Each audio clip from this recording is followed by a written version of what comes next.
Dans les ruelles de la petite favela Pedralissa, dans la zone portuaire du centre-ville de Rio, on croise des enfants armés d'appareils photo. Ils sont censés photographier leur univers pour un échange futur avec des enfants du 19e arrondissement à Paris. À l'origine de cette idée, une association française, Cliché Urbain, qui depuis 2007 organise des ateliers photographiques pour les jeunes du quartier Flandre, dans le 19e arrondissement de Paris.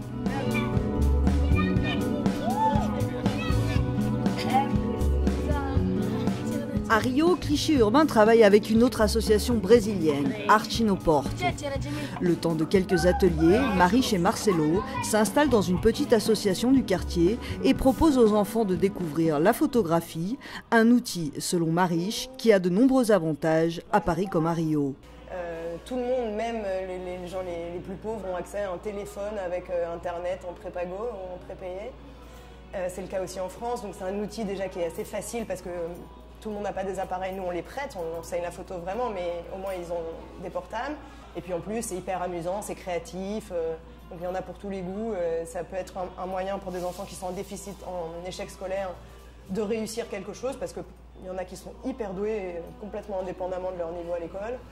Après, les faire ici à la Pedralissa, ça correspond à tout un projet qui date déjà depuis longtemps, parce qu'à Paris, les ateliers existent depuis...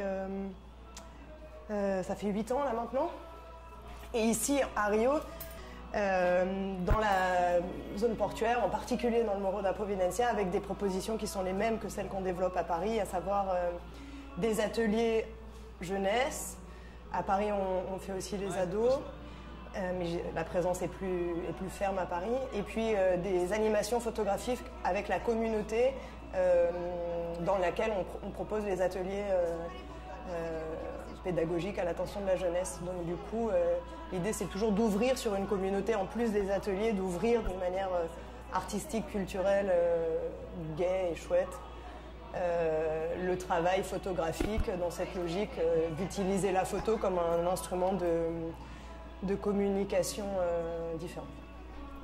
L'idée en fait, moi, que j'essaye de promouvoir activement, c'est de donner une ouverture à chacun sur quelque chose d'autre, de toujours travailler avec la dimension qui est l'autre en fait. Qui suis-je moi, qui est l'autre, pour évidemment briser des clichés de mille et une manières. C'est pas toujours... enfin bref, les clichés que les jeunes, par exemple, du 19e peuvent avoir sur les Brésiliens ou de la même façon les Brésiliens sur les Français, c'est des choses auxquelles on pense pas forcément, mais par exemple les Brésiliens vont penser que les Français sont tous blancs et riches, et les Français vont penser que les Brésiliens jouent tous au foot. Et c'est aussi avec cette confrontation permanente avec l'altérité, je sais pas, je pense que ça rend plus riche, plus intelligent. Et mon objectif final, ce serait d'arriver après avoir fait des ateliers croisés, fait correspondre les jeunes les uns avec les autres et compagnie, d'arriver à les faire voyager et d'emmener les uns chez les autres, qui pourraient avoir... qui serait formidable. Organiser à l'avenir de vrais échanges et rencontres entre jeunes de Rio et de Paris est encore une utopie. Cliché Urbain doit trouver pour cela de solides financements, car les associations locales de Rio n'en ont pas les moyens.